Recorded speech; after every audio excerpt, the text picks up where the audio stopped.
When it comes to buying undervalued animals, sometimes the key to success is helping them to reduce the stress that they are under. Before that happens, Dad will run through the chute 2 or 3 times. So they know exactly how the bud box works. Yeah. That very first time, they're running straight out. So we can load the bud box up and they're not standing there for 10 minutes waiting to get done in front of them. They're running straight through the chute. They're getting familiar with the colors on the chute. They're getting familiar with the way the bud box works. So when we go to process them, there is no stress compared to what we have the very first time. Another revelation is the idea that we can plan for a profit in the way that we approach every new year and season in the ranching business. And that was very, very enlightening to me to learn that you could actually plan for a profit. I'd been to Olds College. We weren't taught there how to look at things financially like we should have. We weren't taught how to plan our expenses. We weren't taught how to evaluate enterprises with a gross profit analysis. So many different things. All that and more on this episode 455 with my guests Lee and Art McElroy, brought to you by Ranch Right and C90 Ocean Minerals. Welcome to the podcast that gives producers a platform to discuss and share paradigm-challenging practices. Practices that have increased the effectiveness of their operation and the joy that their families have received from this lifestyle.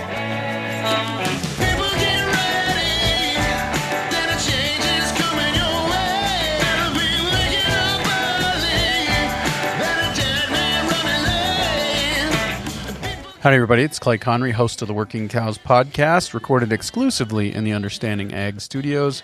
Very excited to be joined by Lee and Art McElroy today. They're up there in Saskatchewan, near the Alberta border, near the U.S. border, and they have been on this journey for a long time of pairing sell-by marketing with holistic management, with regenerative agriculture. And I just think that's such a powerful tool for generating wealth.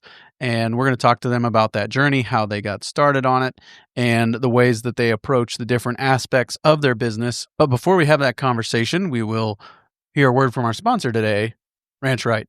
There's nothing artificial about the intelligence of the team at Ranch Right. They're a group of super crunchers, accountants, HR advisors, and succession specialists with the knowledge and desire to provide you with actionable financials so you can build a profitable business that creates generational wealth. Having a team of people that live and breathe these topics beats the pants off taking a shot in the dark with the latest Silicon Valley large language model. Don't assume AI got it right. Enlist Ranch Right today so you can know that you have all the information you need to make the best decision for the future of your ranch. Head on over to ranchrightllc.com today to take advantage of their real world experience so you can have clarity and confidence in the future of your business. No robots were harmed in the making of this advertisement. Lee, Art, thanks for joining me today on the Working Cows podcast. Yeah, it's great to be with you here today. Thank you for inviting us. Yeah. Connection came about through Daniel Migalski with the Tire Winder and his operation there in eastern Montana.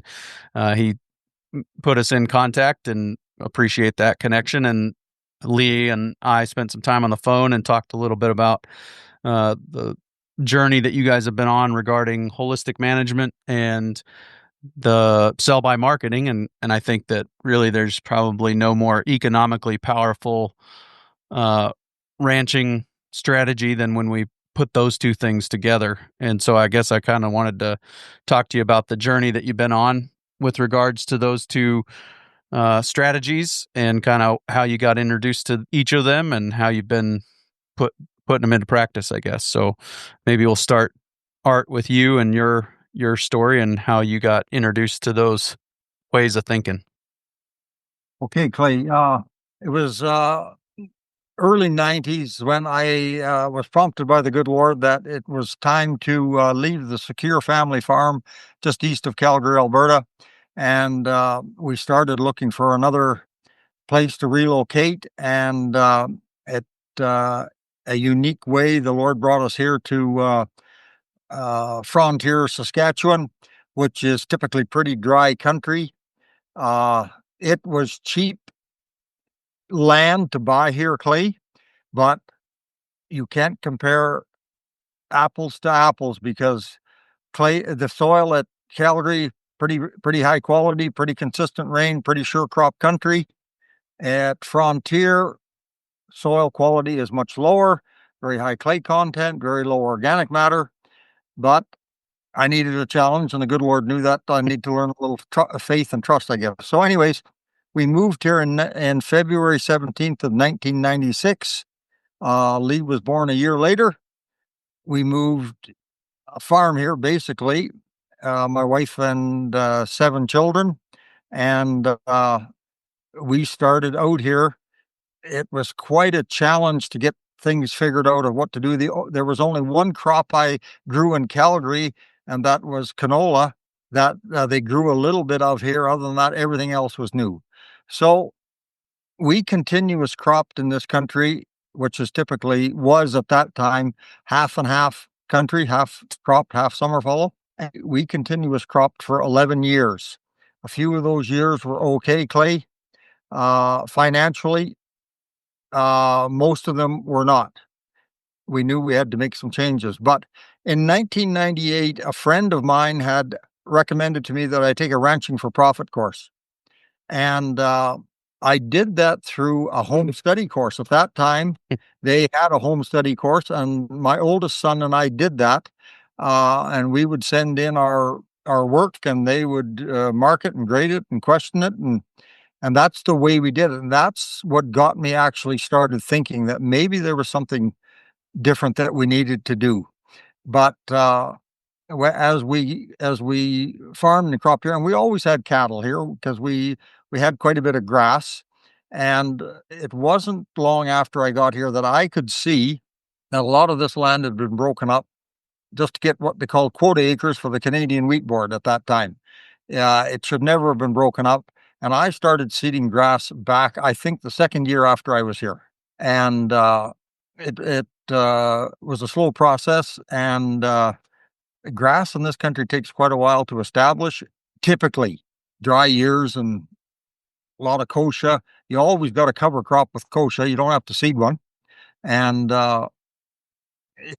we started on this journey. But after 11 years, I could see that we were not sustainable long term with this continuous cropping, high inputs, and we just sensed the Lord directing us to. I didn't want to buy a cultivator and take half of the farm out of production every year, so we just sensed that we should seed it all to grass. And so in 2005, I seeded 2,000 acres to grass. 2006, another 2,000 acres to grass. And as I was finished with each piece of farm machinery, I'd put it up for sale, and away she went. And we tried to get out of as much machinery as quickly as possible. And at that same time, Lee was born in 1996. Are you sure? Okay. Okay. So he didn't do much farming. The older kids helped a lot with the farming, but he didn't. But as he was coming along, then it was more livestock and so on. So that got Lee started a little bit. But in 2005, I think Richard and Tina McConnell, they came to Saskatchewan and they put on a stockmanship school in Saskatoon. And I thought, well, if we're going to go strictly to livestock, I can see that it's rained there a little bit because you're going after the mosquitoes that are bothering you. Yeah. This country doesn't know how to be wet. And so when it is wet, it grows more grass, but it also grows a lot of mosquitoes. You can't believe how many mosquitoes showed up here in the last 2 days. Yeah. Yeah. Some of them probably had Halliburton stamped on the side of them too, huh? Oh, man, unbelievable. Going for oil. When I went to Richard and Tina's school, because I thought if we're going to go to strictly livestock, I better go to the best teachers I can find on stockmanship, because I'd always had livestock, but I was a terrible stockman, to be quite honest with you. I was always in too much of a hurry with always something else to do that was more important than working with the cattle. And so I was a terrible stockman. And that got me started down the stockmanship route. And at that school, I heard then that Bud had also developed a unique livestock marketing school. And Richard and Tina did not talk about that very much, but I'd heard that he had this, and I started following them, and I ended up going to. No, I started out with Ann Barnhart, and I went to 2 or 3 of her schools. I went to 2 of her basic schools, one advanced in Cheyenne, Wyoming, and then I went to hear Bud in Dallas, Texas, when he and the Stockman grass farmer Alan Nation put a school on, and then I've gone to a few with Richard and Tina, and the last one I went to was with Doug Ferguson. So I have spent my money trying to learn livestock marketing, and all along the way I've been to more stockmanship schools. The last one I went to was in the Centennial Valley at J. Barrell Ranch with Whit Hubbard, and that was radical for me, the stockmanship, learning that, because I never dreamed that everything that I was doing with an animal was either putting stress on them or relieving stress, one or the other. And it was just what we can do today with animals compared to what I did to them in the past is just unbelievable. It is such a pleasure to work with the animals. The animals are at peace and without stress. And what we really like to do is buy calves in the fall and high stress calves out of the sale barn and de-stress them. We do a lot of that, and that is a challenge that we continue to learn and develop. And I really like that part of it is de-stressing high risk calves. But 2006, I think I went and took holistic resource management with Don and Bev Campbell. We brought them to town here, and there was a very small group of us. I couldn't get any of my neighbors to come, but they came from quite a distance away, and we did a 6-day school with holistic resource management. And that was very, very enlightening to me, to learn that you could actually plan for a profit. I'd been to Olds College in the early 70s, and we weren't taught there how to look at things financially like we should have. We weren't taught how to plan our expenses. We weren't taught how to evaluate enterprises with a gross profit analysis. So many different things. And it was so enlightening to be taught by Don and Bev, and we've just continued to go to more things like that, because you only get, whenever you go to these schools, you only get a little bit to begin with. Yeah. And you got to go home and get this figured out as to what you can do, because you can't do it all in one fell swoop. You got to get figured out what you can do, and you go home and you take small steps and get busy and going on it. And so that's what we did. My wife and I did that with one of our sons, not Lee, but another son at that time. And once again, with the building on the Ranching for Profit school that we had taken in 98, that helped us really begin to evaluate properly and to plan grazing and to understand how to plan grazing. I wish I had learned that, Clay, 40 years ago. Yeah. But the process of life, I probably wasn't ready. I was too much into, I had the big iron disease that so many farmers have, and I really liked that, and so on. But and the other thing, Clay, that was very interesting, what Don taught us, was something called quality of life.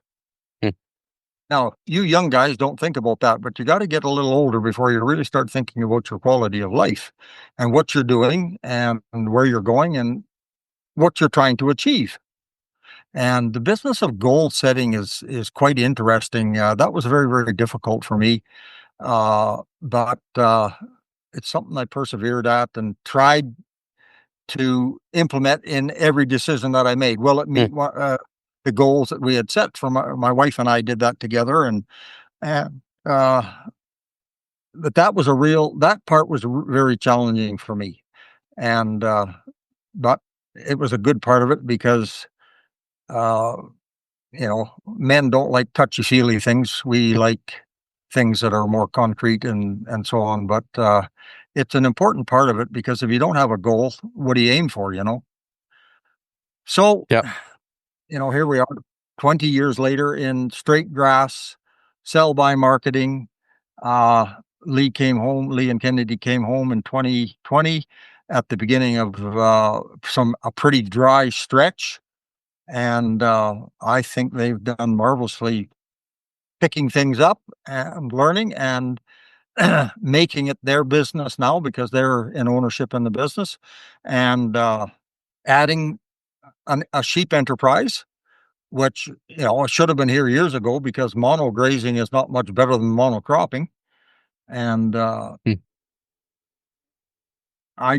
we talk about diversity, and oftentimes we end up talking about diversity in everything but the livestock, right? Yeah. Yes. Yeah. So where I'm at today at my stage of life, I'm just really pleased to watch what Lee and Kennedy are doing. Be here with them and their children, and to help where I can. And I don't have to make all the big decisions, and I'm very happy about that, Clay. Well, very good. I appreciate your story, and there's a lot there, and Lee will get your perspective as well, but wanted to drill down on a few things that Art shared there. And the first thing I want to call attention to as a hat tip to Dallas Mount is I started out saying it was holistic management, and you got your start with ranching for profit, and Dallas is always happy when that distinction is made. And so, yeah. I've never been to ranching for profit school. Lee and Kennedy have. I never have. Sure. Yeah, you went through the home study course. So correct. Right. Very good. Let's take a quick break and hear a word from our sponsor today, C90 Ocean Minerals. C90 brings the power of sea energy agriculture to your farm or ranch. Using the principles discovered by Dr. Maynard Murray, C90 harnesses the power of the ocean to remineralize your soil, increase pasture nutrient density, and raise healthier livestock. C90 is perfect for all livestock and can help you unlock the genetic potential of your herd. Available nationwide at Tractor Supply, plus give their team a call to learn more about their new spore-based soil biological input and help take your soil fertility to the next level. Visit c-90.com or call 717-580-1458 today. C90, a wave of nutrition. But then the other thing, you talked about kind of the journey that you've been on, and if it's appropriate, I'd just like to hear a little bit more about the decision to leave the family farm. Do you look back on that as the right decision and something that helped, family relationships and all those things going forward? And if it's not something that you feel at liberty to talk about at this moment, we can, that question can disappear into the ether too. So, but okay. Yeah. Well, I'm happy to share about that. My brother and I were in partnership there together, and we worked with an uncle. And I would say it was a very, very good relationship we had. But my uncle had children growing up. I had children that my oldest son was 15. My brother had children coming up. Land was very expensive there. I just didn't think there was a future there. But the more interesting part of it, Clay, as Christians, we need to learn contentment, right? Mm-hmm. And that is maybe easy for some people. It wasn't so easy for me. But I would say it took me 10 to 15 years to learn to be content with where I was at and what was going on in my life. And when I finally yielded to the Lord and said, okay, if that's where you want me to be if this is where you want me to be for the rest of my life, then I'll be content. Within 6 months, Clay, my wife and I sensed that we were released to go on. Mm-hmm. That is the unique part of this as believers, that we seek the Lord for guidance and direction, and he did at that time. And, whether I would have picked a farm in southwest Saskatchewan, where it's can be typically pretty dry, I don't know. But the good Lord knew that I needed to move there, and it has been a very good decision. Has it been without struggles? No. But then you don't have any struggles in your life, do you? Yeah, I think we have a very similar weather pattern, although I think we're probably 600-700 miles apart. We have a very similar weather pattern, and yeah, we started here in 2019, late 2019 into 2020. 2019 was exceptionally wet. Every year since then has been a drought, except for this year. And actually this year started out as a drought, and we're custom grazers and sheep. Sheep are here year round. Custom grazers come in the summer and leave in the fall.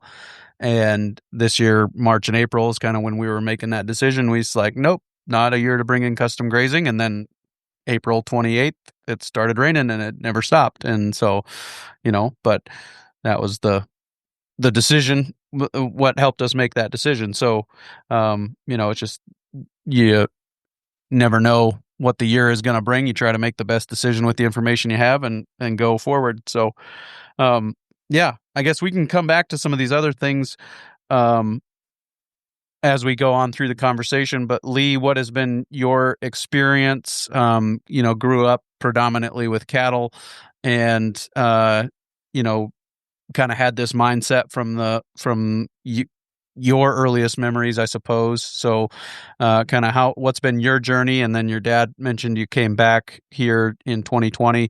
What was your journey prior to that, and to coming back to the farm? Yeah, I remember the farming. I was not involved, tasks, but I remember riding in the combine seeder and being involved in that.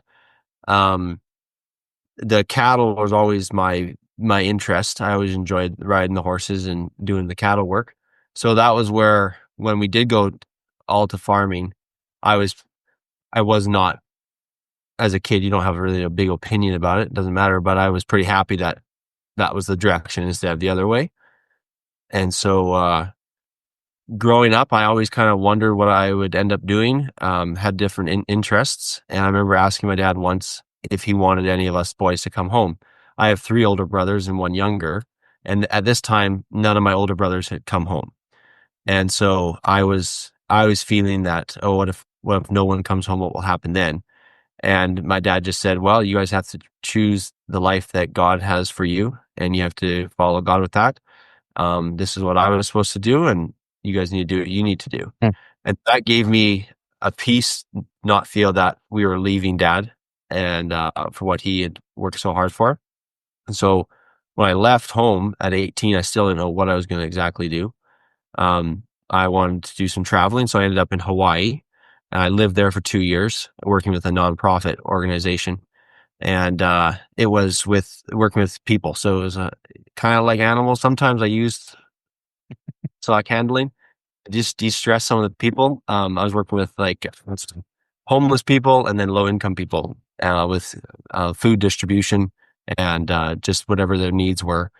And realizing that where I grew up, that was a pretty small little world. And there's a lot more out there that we don't see, and seeing the food that would come in, we get 15 to 20,000 pounds of food a week and handed out. And if it wasn't handed out, it was thrown out. And just thinking this is just crazy that there's people that are needing this food and this is the process we're going through. So definitely had a lot to realize that if farming wasn't the only thing, but farming was definitely kind of the grounding for most things, because most of the food I was touching at some point came from a farm.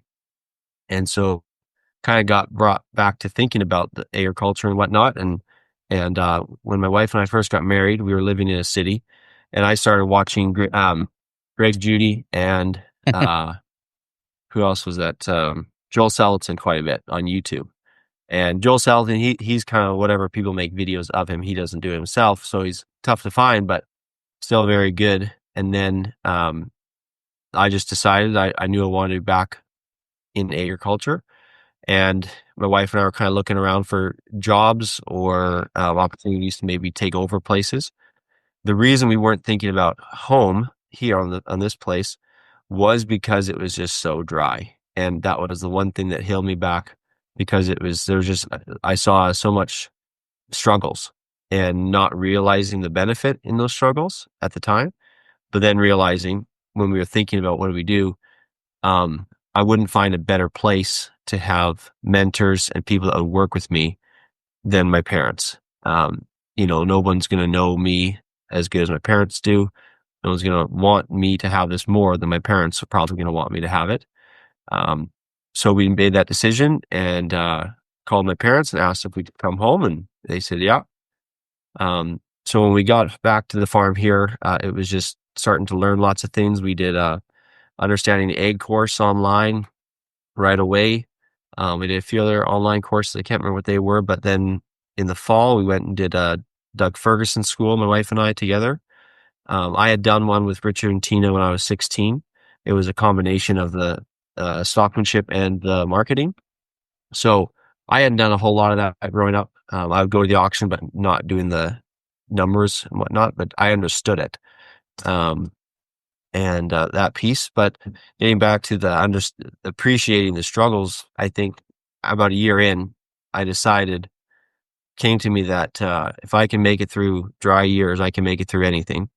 And realizing that's a very beneficial thing to be able to process how you keep this in operation in the hardest time, because in the good time, it's going to be so much easier. Yeah. And so it was my dad and I processing, how do we graze? Do we sell? Do we keep? What do we do with the grass? So that's kind of where we're at now. I guess the sheep thing, I've always had an interest in sheep, and even as a teenager. And then it just kind of talking to a few people and getting more confidence. And the fencing was the biggest thing for us. But I just decided I'm going to teach them to use one wire, and that's it. And if it doesn't work, then they go to town, and the ones that do, they stay. So. Yeah, very good. And let's talk about the introducing the sheep. How has that gone? What's been I think we talked kind of about the diversity and everything, but the livestock, how have you seen that benefit the landscape? Maybe get your perspective, Lee, on the actual day-to-day dealing with the sheep and introducing them, and then maybe Art, if you'd provide your perspective on the way that they've impacted the landscape. I was interested to see what kind of soil disturbance we would have, because they're a much lighter animal, smaller hoof. And so that was my kind of thoughts going into it, would be the biggest thing to see. And being dry the first year and a half of having them, they would camp out on areas and just completely wipe out the grass. And I didn't understand what they were doing with that and why they were doing that. And then I started realizing, we move the cows every day. Why don't I move the sheep every day? And I wanted to leave them for a while because they aren't taking very much grass. I'll just leave them longer. But they would find one spot they liked. So this year I moved them every day, and the big results that we're seeing, I would say, are the way that they're going to go after the plants down low and leave the tall stuff. And so we're kind of setting up pieces that could be winter grazing, in the sense that they might not like the stuff that went to seed, but they're going to leave it, and there's a stockpile for the winter. Last winter, I fed bales, about 10 bales for 100 sheep. And that was I think that was over 20 days. It was just cold, and they licked snow and grazed all winter. So on that side, they are a Targhee around belay mix. And so they're very durable sheep for our environment. I've had no predator pressure that I know of, I guess you could say, in the sense that I don't see coyotes running around. Guard dogs have never worked. I've had 4, and they all just lie in the yard. And so that's still I'm working on, because I know that the day that I have 5 coyotes run off with my lambs is not the day to go get guard dogs. You need them before that. And so I see that as just, getting to that point. I run them with a few cows, not very many. And I wonder if that's a predator control. I don't know very many people that are running cows and sheep together, and this isn't many. It's about 100 sheep to not even 10 cows. So whether that's the trick, or if the neighbors have enough animals for the cows to go after, I don't know. I had a guy tell me the other day that he thinks calving or lambing in sync with nature makes the difference. That if you're lambing out of sync with nature, you are providing them something that's easy to catch when they are short on food. Yeah. But if you're lambing in sync with nature, then your lambs are, they're there, they're easy to catch, but they've already got all the squirrels and rabbits and eggs and everything else they can eat. That's also hatching and thriving at that time, so they don't come after the lambs that way, which was a perspective I hadn't thought of yet, but it makes sense. So totally, because that's another way that a doe would protect her fawn, is that it's a safe time of year. Right. Yeah, and easy to hide them in tall grass. You'll step on a fawn a lot of times before you see it. They don't move very much if they don't have to. So, Lee, what is your perspective on, or Art? Sorry, what is your perspective on the integration of the sheep and the difference they've made? I knew for a long time that we needed another species on this farm, and the fencing was a roadblock to me, and I was running out of steam clay. Old men have some ideas, but sometimes we just don't have the wherewithal to carry to make them work. And I just see it as, if we can hopefully someday integrate them more into the cattle, I think they will be more useful. We'll see how that works as time goes on. But I just see what they're doing to the grass, and it's different than a much heavier animal, but yet they'll sure eat weeds. Mm-hmm. And we don't have many weeds. Weeds, they don't like competition, and we just don't have many weeds. But where there is some, they'll sure go after them. So, no longer do we have. It's all a forage now. Yeah. So, but I just think it's good for the land to have different species. The manure breaks down differently. I think lamb manure would break down an awful lot quicker than a cow patty. We were starting to see a lot of dung beetles in the manure on our cattle. What goes after sheep manure, I'm not quite sure, but somebody out there would know. But when we learn about soil biology and what's going on in the soil, and that's where understanding ag has really helped us to think of this resource that the good Lord's called us to steward. And it was low quality, very low organic matter. What we see happening now after 20 years, of high stock density grazing, concentrating the manure and the urine, tramping down a lot of stuff, to begin with, I didn't know that we were feeding the biology and trying to look after the biology. But if we don't look after, now we know that if we don't look after the livestock below the ground, that won't be great for the rest of us above the ground. So I'm just really happy that Lee's got these sheep, and I think, weight cattle prices are going and stuff like that. I think it's a good hedge to have another species. And they're a really neat animal to work with, as we've learned. And of course, having a background in a little bit of stockmanship now really helps us with the sheep, because they're much more sensitive than cattle. And to understand their thinking a little bit better, and about when we're driving them and working with them and so on. Maybe Lee will tell you the story about the bud box we built for shearing and what we had to do to make that work. But I think it was just a very good time when Lee got the sheep and started learning about them, and the flock is increasing in size now. And I think long term it's a very wise move. Yep. Good time to get started in sheep also, financially. Yeah. Yes. Yep. For sure. Yeah. Very good. And so let's talk about that stockmanship piece. I mean, it was on my list of things to talk about here through this conversation. Let's talk about the stockmanship side of that. And as a jumping off point, we can talk about the bud box you built for shearing and making that work more. Because I'm curious, because we still are experimenting with our own system for shearing and some of those things. But how has that been the same, and how has it been different as far as sheep are concerned? We set it up in our shed, and I just had 8-foot panels that I built, and they were with 4-inch a cattle panel welded inside of them.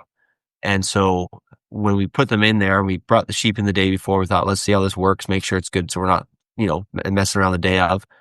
And the sheep, so you go into the shed right in the front, and then we would turn around and head out the shed. And so the bud box was kind of right in the middle. And so then all the sheep are behind it, and we want the sheep to go out the front door. Well, the sheep would come in to the bud box, and then they would just turn and look at their friends. And so we couldn't get them to go around. So my alleyway, I could hold about 8 sheep. It had 10 sides. And so once you got one in there, and if you got some more to look, they'd all just run through. So we went and got 2 more pieces of tin and put one on the gate and one on the side that was facing the other sheep. And then once you get in there, if you weren't fast enough, they're going to knock you over. Because I like the saying that sheep are like water. Once they start going, you can't stop them. And so I don't know, you were riding the bud box when we were shearing, or was I? No, I was. Okay. And it was just, I don't think I ever was looking to see what's he doing. Well, the shearer had a suggestion to Lee of how to make it better before we started. And Lee told him, no, they're just going to flow like water. And I think the guy was wondering whether, but I love working a bud box. It's a good place for an old man. And I'll tell you, it was really neat the way those sheep, once we got those 2 sides covered up and they couldn't see their buddies, and there was only one hole out, man, it just works so well, because you can't force sheep. You can't force any animal. But well, that was the thing, that the shearer, I told him that, and I just said, I'll make sure you're never out of sheep. Okay. And then about 4 or 5 sheep in, Dad brought it in a bunch, because we like to keep the bud box empty until you need to go. If they're standing, same with cattle, you're going to have issues. Yep. So you don't bring them in until there's room in the alleyway. So the guy pulls out the last sheep, Dad comes in, fills it up, and I hear the shearer mutter under his voice, just like water. And there's more things that we can improve getting to the bud box. We're still working on that, because you start moving sheep this way, and if there's an inch, they're going to run past you. And that's just trying to figure that out. And that's a lot to do with, at my neighbor's place, it basically the same setup. He had a little tub. And so we were doing about 400 or some sheep there. So you had the time to figure out what works good here. And I figured if you come around that, we had kind of like an L-shaped alleyway into the back to get the sheep from the tub. And so if you come around that L and you push everything back to the far corner, they're going to turn, and you got some speed. They kind of have a little momentum to get around that L and get up in there and not turn around in that L alleyway. So it's just nice to be able to have the opportunities to practice those things and see what works here. When I did ranching for profit, there were some guys there that I was talking about getting sheep. I didn't have sheep at the time. And no, I did. I bought my first 60. I had them for about 6 months at the time. And one fella had said to me, oh, well, you have to learn a call. And I said, what do you mean a call? He said, well, you have to call your sheep so when you move them, you go in front of them, you just call them. I said, well, what happens if they can't hear me or they don't want to move? And he was like, well, there's no other way of doing it. I said, well, I've moved like this 60 sheep 3 miles by myself and on a quad, get to the end, I turn them into a field and away we go. And he leave that. And when we first had them, they stayed in the corral for about a week. We have a pen that has a 5-wire electric fence for training cattle and sheep. And I just go out there every day and you work them. You take them through a gate, you do your thing with them, pressure and release. And patience is a big one, because even if you've gotten them working good, something might happen. And you still just have to have patience, and, don't plan to go into a wedding an hour before you move cows. Yeah. And so it is interesting because we've talked about, well, should we get a dog to help us with this? And we're kind of like, we don't have the time or the know-how to train a dog. And if it's working, why fix it? So it might be something if my boys are interested in a dog, absolutely. But right now, I don't see a huge need for it. Yeah, for sure. Yeah. So were the principles that helped you understand how to work with sheep principles that you learned from working with cows? I mean, you're just applying them a little differently. Yeah, and that's so neat, to learn that animals want to walk past pressure. To teach them to be driven, you just go back and forth behind them in a straight line. If you want to turn them, you go way off to the side so you catch the eye of the one in the front and it starts to turn. We teach them to walk past us peacefully in an alley. We put them in the corner to teach them how to take pressure and release. As soon as you see that first one's head goes up, you just back off. And there's every group of cattle we buy, there's one or two goofy ones, and those are the ones you work. You forget about all the rest and just work the two goofy ones, and the rest are learning as they go. They learn so quickly. If children learned as quickly as cattle, Clay, I'll tell you, there'd be more kids in the world. So do you would most people describe these goofy ones, would they say they're wild? Is that what you're talking about? Yeah, I suppose so. Their heads up, right. Yeah. When they start to run, they just run like mad. And when they start to run, we just walk with them. Yeah. The same direction they're going. The same direction they're going, and before long, there's nobody running. Yeah. So after 2 or 3 passes, you've got a bunch that are just now walking at the back. Right. And then you get to the point where you've got one running around and he's thinking, well, now this is silly. I'm the only one doing it. And yeah, that's a great transition to something else I wanted to talk about, is buying these high stress calves and the stockmanship involved in that, what you are looking at, what you're paying attention to, and then how you're approaching them from a stockmanship perspective to reduce their stress level and be successful in not losing, large percentages of these pens of cattle that you're bringing in that are stressed. Well, I wish I could tell you that my stockmanship was so good that with $2,000 calves, I don't need Draxin. But I still put Draxin in them because maybe Bud could de-stress them enough they don't need Draxin, but I can't do that. But when we get these calves right off the truck, and depending on how far they've come and what they really need, we'll start working with them very briefly, maybe 10, 12 minutes, maybe 15 minutes, just getting them in a corner, pressure and release, walking with them when they break out and start to run. And we make sure they got feed and water in them, because the biggest thing is we got to get that rumen working. And, these calves were weaned on the truck on the way to town. The last thing they remember is their mother. They're looking for her. We've got to get their minds off of their mother and onto us, because we're now their caregivers. Their mother took them to water. She nursed them. She licked them. She did everything. Well, I don't lick calves, but we now have to replace the mother. And in the mind of that calf, we have to become the caregiver. We're the ones that provide them with the feed, the comfort, and everything else they need. And people may think that, well, that's a little weird. You're working with the mind of an animal like that, but it's why wouldn't they be missing their mother? Well, we know they miss their mother. They bawl themselves hoarse looking for her. And but it's our objective to have them out of the pen and back on grass within 30 to 36 hours after they got off the truck, and a one-wire fence. And because it's not natural being in a pen. They've never been in a pen. They need to be back out where they're feeding themselves. They're old enough. They've learned, their mother taught them how to graze, and that is the best place for them. And we take them, try to take them for a walk more than once a day, just so that we're there with them. Try and keep control of their minds, and it's very simple to learn, but you're wondering the whole time, am I doing this right? But This can't be it. This can't be all there is to it, right? It's better to do something than to do nothing. And then if you do something, you learn. What's the 4-H model? Learn by doing.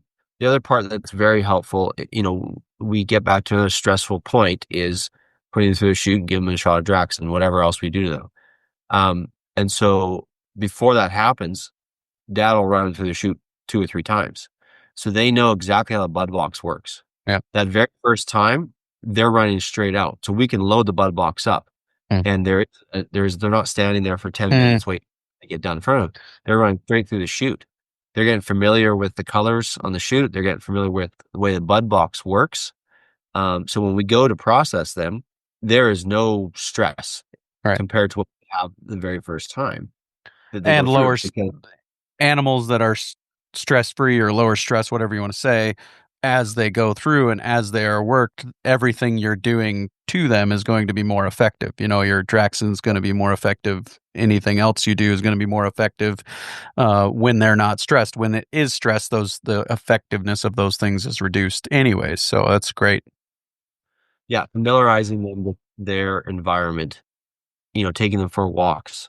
I think that sometimes they get kind of strung out, and we will go and feed them some protein pellets or whatever when they're first coming in. So we'll get them to come to us, or we'll go drive out. They'll figure out these are pellets. So every day they are going to do some kind of walking, and that's just a distraction from, whereas Mom is just moving around and doing that. So one of the things, Art, you said there at the beginning is getting that rumen working again, and I'm guessing that a lot of these illnesses that we deal with in these calves is connected to a rumen that's not functioning, that rumen is not functioning at highest optimization, and so then that's going to be the thing that invites in these other illnesses, and so that functioning rumen is a hedge against the illness that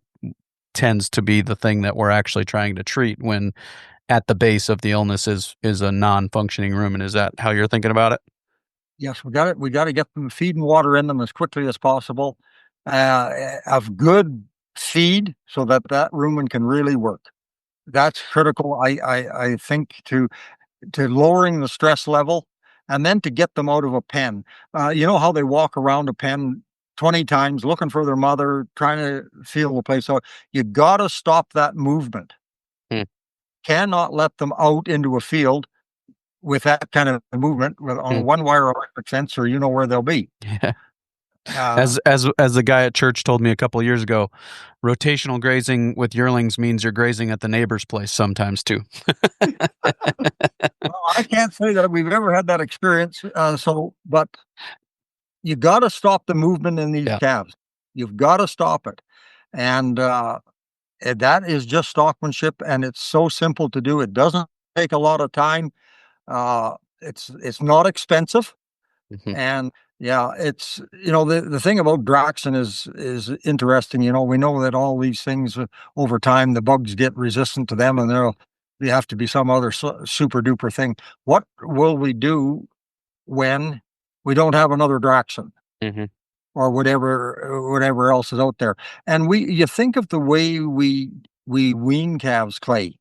The stress on a calf, jerk them off the mother, load them on a truck, send them to an auction where typically they aren't that kind to them. Change of water, change of feed, all looking for their mother. I'll tell you, we're professionals at putting stress on calves. Are you looking for those calves that are weaned on the truck because they're undervalued, and they're probably undervalued because they're other people don't want to have to deal with straightening them out? Or how does that work for you guys from the sell-by perspective? Yeah, a lot of calves are sold on the internet in big bunches right off the ranch and so on. I suppose if we could afford to buy those calves, it would sure be nice to own them. But there's more opportunities with sell-by marketing at the sale barn, Clay. And that also comes with higher risk. So that's what we have to deal with. But there is more opportunities for excess profit buying at the sale barn than there ever is off the ranch. Well, I shouldn't say off the ranch. We watch that too, but typically those are cattle that maybe are a little higher grade than what we would buy. Some of these calves we get from town, they never get sick. Whereas you hear people that buy them off the ranch and the whole bunch is sick. So well, and I mean that probably has as much to do with the stockmanship at that ranch as it does with the actual fact that they came, I mean, it's possible that a calf could be long time weaned and still have a high degree of stress every day of that long time weaning process and still come off the ranch sick, right?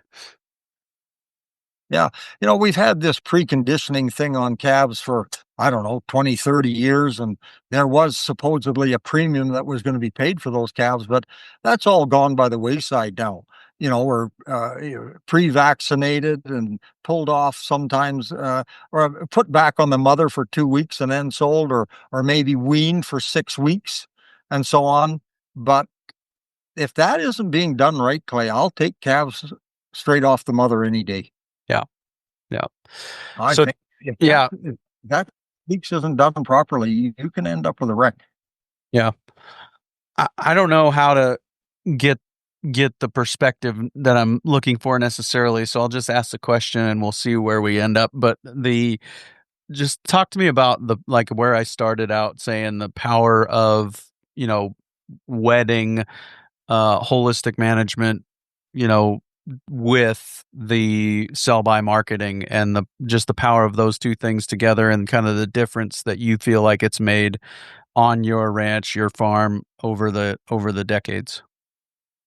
Well, with regenerative agriculture, the big thing is should have livestock on the land. If you're not a cow-calf person, and we had cows and calves until it started getting dry here, and I leased them out and went to eastern Saskatchewan where it rains a little more and where there's feed. You have to, how do people learn to sell and buy, or buy and sell if you're into that part of it? The sell buy is, it's a play on words with buy sell, but yet the concept behind it where all of your costs. You build a sale barn ticket, what the maximum is you can pay for any particular weight group, and when to quit bidding.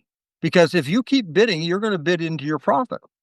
So we buy our profit when we purchase. It's a very, very simple concept, where as everybody else, they're just hoping that, they buy them and they put the feed cost on and the marketing cost and the death cost and the interest and all the rest, and hope at the end there's more money than what they've got in them. But with this method that we do, and Lee and I were just this morning working on a cost of gain for the summer, because we're going to sell yearlings here early in September, and the calves will start coming. And if you go in there and buy a loaf of bread, and they don't replace that loaf of bread, I'm coming right in behind you to buy a loaf of bread. To be in business, we need livestock. And so the marketing aspect of it, what have we ever been taught about marketing livestock? You raise them up, you haul them to town, sell once a year, sell a few cows. Like, the business model is poor. Yeah. Whereas, as we learn price relationships between certain groups of animals, when we learn how to figure out value of gain, should you keep feeding, or has the market quit paying you to put pounds on? If the cost of gain is higher than the value of gain, send them to town and buy something that they're paying you to put pounds on. So how do we learn those things? And I don't know what you can search on the internet for that, but they didn't teach me that when I went to college, and I never learned it at home when we had a feedlot at Calgary. So with regenerative agriculture, how are we going to keep animals on the land if you can't afford to buy them? Particularly right now, Clay. Yeah. Like, you have to have own a bank in order to own very many animals in this day and age. But yet we're in the business of selling grass. We don't make a bale of hay on this farm or anything. We can't sell hay or anything. The only thing we can do is run it off in an animal's belly and in pounds. And, it's been quite a process to learn sell-by marketing, but at the same time, it's what's kept us alive and in business. Because even in the dry years, Clay, we own cattle and feedlots. There's more than one way to do it. If you can't have them at home, and we've developed a good relationship with some feedlots, they understand what we can do. We can go there and sort off animals because we don't buy a pen full of animals that all weigh the same pounds. They could be anywhere from 300 pounds to 600 pounds, all in the same pen. And you have to be aware of what your inventory is at all times to see whether what the relationship is between those animals that maybe you can sell and replace with another animal. So it's not very typical. Yeah, we've been taught how to take animals to market. We've never been taught how to market animals, right? No. I mean, it is an intimidating thing to go there and buy too. Those guys sitting in the front row, they know a pile of stuff. It's not their money they're spending. Yeah. And there's some guy up in the stands bidding against them. And sometimes he's only a 20-year-old kid. Yeah. And so it is intimidating to go and learn that. But if you have a sale barn ticket in your hand and you know what the maximum is you can pay, the next thing you got to learn is to evaluate animals within about 10 seconds as they run in and run out. And that's not simple, but at the same time, practice makes perfect. Right. Oftentimes we hear of government, it's a big club and you ain't in it, right? The buyer's market at the sale barn is a small club and you ain't in it. Right? Everybody needed. Yeah. Yep. Absolutely. The cow-calf right now, he's cashing in and he needs to because he went a lot of years without it. Yeah. And for years, last number of years, the Packers have been making a pile of money. The backgrounder, he's maybe the guy that takes the most risk. He maybe needs to be the smartest of the whole bunch. I'm not sure. But we're all needed. Yeah. It's all part of the game. Yeah, I went to the Holistic Management Canada conference in 2020. I think it was right before, would have been January of 2020. And after Don Campbell's talk there, somebody asked the question, said, we tend to make money going up the staircase and we tend to lose money falling down the elevator. And, and so I think, and that was a cow-calf guy talking, right? And so these years like this are the times, kind of like a good year of rain, right? Those are the times to make the deposit in the forage bank at your place. And these good years, when the markets are high, these are the times to make those deposits to help with the lean years, or maybe introduce a new enterprise or experiment with sell-by marketing. Can you talk a little bit about really, as far as sell-by marketing is concerned, the good years and the bad years, it doesn't really make a difference. It's the principles are the same. And if you stick to the principles, you're going to continue to be able to find those animals that the market is paying you to put pounds on. Is that kind of the way that works out? I think that's right, Clay, because we don't care whether the market goes up and down. All we're doing is playing the spread between the sell and the buy. Right. And you have to know your costs. Now, that has been a challenge. When you feed in a feedlot, it's very simple. They send you a bill at the end of every month.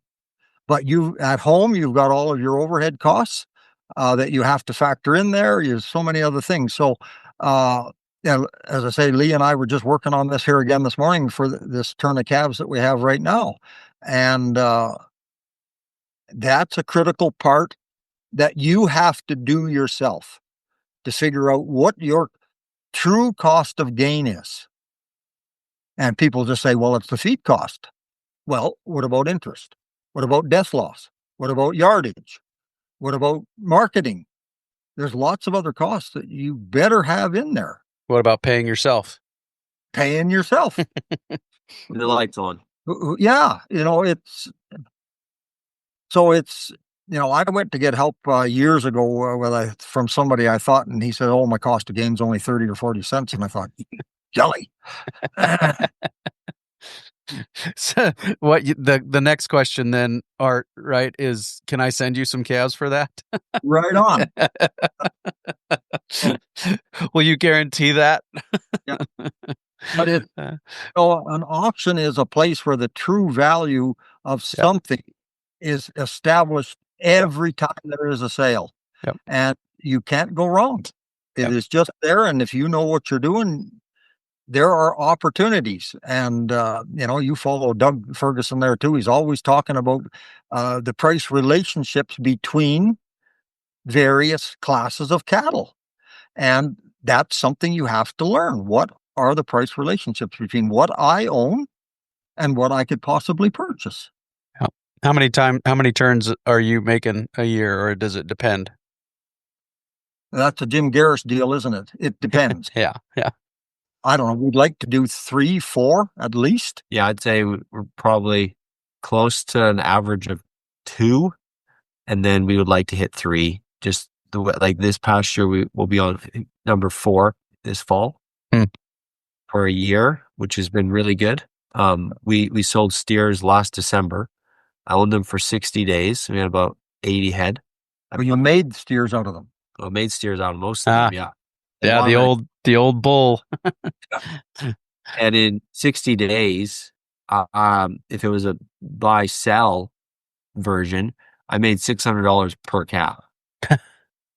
And so that was just a market just blew up in the timeline. And then I was able to go and buy like close to 180 heifers off of 80 steers. Wow. And so we maybe have 25 steers right now. Steers, they got the heifer price on them. That's kind of how we buy them. Sure. In March, we'd sold a bunch of 7 weights in early February. So I was replacing them. Trump had a threat of a tariff. And so I go to the sale and I couldn't believe how low the prices were. And I bought probably every other bunch at that sale that day. All the buyers are just shaking their head. They're all mad. One guy actually cussed me out pretty good because I was sitting there and the bidding was almost done. And this animal was like so far below what I could pay for it, but I didn't want it because it was like a 900-pound animal. And I'm trying to get like 5 to 6 weights. But I thought, why would I pass that up when I can buy this animal for less money than what I sold my 7 weight for? Yeah. So within 3 seconds left, I bid. And he spins around and just cusses me out. And I just thought, hey, you're the one that's living off of emotions right now. You're not living off of the numbers. Yeah. Because who cares if Trump puts in a tariff tomorrow? If these animals lose value, the animal I'm going to replace with them also lost value. Yeah. So I'm placing out a profit then. And so that's the mix-up that people don't understand is even if it does go down, you're still going to be getting ahead if you know your numbers and you're replacing those properly. The going down it's scary, but it's not any more detrimental than it is going up. Yeah. One thing I had a hard time getting my head around is buying more pounds than what I sold, Clay. And we've just been doing quite a bit of that lately because if you can buy pounds for an awful lot less than what you can put them on for, that's the poor guy that sold them. He gave those pounds away. But if we're at an auction, high bidder gets them. Yeah, and the people that are upset with the price they got, if I wasn't here to bid on them, they would have gone cheaper. That's the first response, right? We always enhance the auction. Every time you're the last bidder, you enhance an auction. Right. And the people who are upset that you bid one more time after them, nobody said you can't bid again. You're free to bid again. I might not come back, but you're free to bid again. So, yeah. So your question earlier, Clay, about starting out with ranching for profit and then holistic resource management and then some sell-by marketing and then some understanding ag and understanding what we're working with in our soil. I just think it's been, I started this when I was 55 and it has just put so much interest and pleasure back in making a living from agriculture. This business of quality of life, I tell you, I've really been living it for the last 20 years. And we've had some years that were better than others, and some that weren't very good. But at the same time, we borrow very prudently to purchase animals when we need to. The payments aren't coming in for the tractor and the chemical and the fertilizer bill when the crop's only 10 bushel. It's very seldom that, you can't get the money back out of your cattle that you owe on them. Maybe you're not going to make very much, but at least you're not going to end up in the hole, Yeah. But with where we're going and the prices that there are right now, somebody's going to end up, Clay, with cattle that are worth a lot less than what they paid for them. Plus, they'll have the feeding bill on top of it.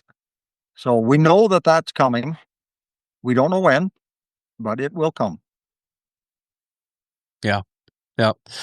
Very good. Well, I really appreciate the time today. I appreciate you guys taking the time to share your journey and kind of the way that you've the way it's impacted your family. And just maybe talk to me about the future a little bit as we point towards wrapping up as you see it. We've got Lee here probably representing the next generation. And how is that going? How's that succession process going, I guess, from your perspective? Well, I'm either going to have to dig a hole in the middle of the field and bury him because he's not going to stop going. But I think that's a huge benefit because, I'd be able to take my boys and go camping for the night and know that everything's fine at home. And, the quality of my life is already set to be good because of what my parents have done and them being here. So I think moving forward is just, continuing marketing according to the numbers and doing what the market tells us to do. The sheep, I'd like to expand that to about 1,000 sheep. And that would be putting us right around like 200 cows, basically. And I think that would be a fine number. And on a bad year, that's all maybe we would have. And on a great year, we'd bring in 500-600 yearlings. And keep going that way. The reason for the more sheep is we can utilize our land so much better with a sheep. I'm seeing. I had these 100 sheep on a quarter section for 4 months, 1st of February till the end of July. So is that 5 months? 5 months. Yeah, 4 or 5 months. Yeah, we're there. And today, the grass is back to where it looked like it was better than this spring. It's already, and that's with about a month and a half of rest now. And so what I'm seeing from there is they are such small impact on the land with such great numbers. If you had 100 calves out there, you wouldn't be out there for that long. And so there's a huge benefit to that. The other thing is when you run the numbers on if you sell a 5-weight calf or 500 pounds worth of lamb per pound, there's more money in a lamb. And so right now, that's why wouldn't we have more lambs for that reason? And then if we were able to expand to more land, then I would raise that number or go to cattle. The same thing with cow-calf. I'm not opposed to cow-calf if the numbers are saying to do it. Mm-hmm. The numbers aren't saying that. And now I'm talking to different neighbors and they're thinking, well, maybe I should cash in on the cow prices. And I'm saying to them, well, you need to look at the numbers, but you should probably sell everything that's 5 years and older. Mm-hmm. You've probably been holding a lot of them because they're not worth anything and you don't want to take that loss. Yeah. But if you were to take, let's say you got 50 heifers and you only keep 15 every year, well, keep them all and go and sell 50 cows. Yeah. Because you're selling that old cow, even if she's a cull, you're selling her for $6,000. The calf is going to be sold for maybe $3,000 to $3,200. So about half the price.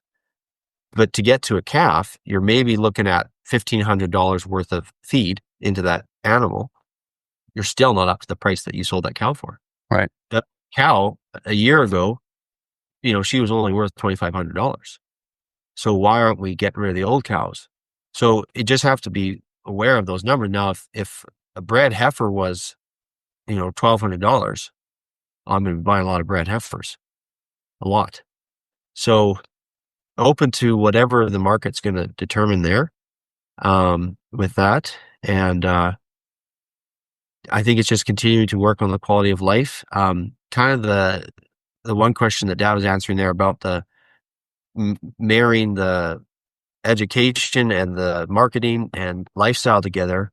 We are given a commission. Our first commission in life as Christians was to go out and subdue the earth and have dominion over it and steward it.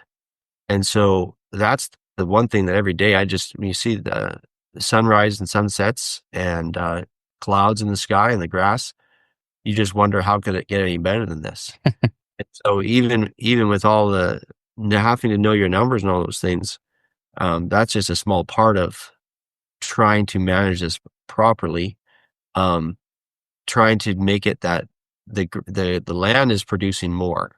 We're not trying to produce more money just to have more money. We're trying to make this land better than it was when it was given to us.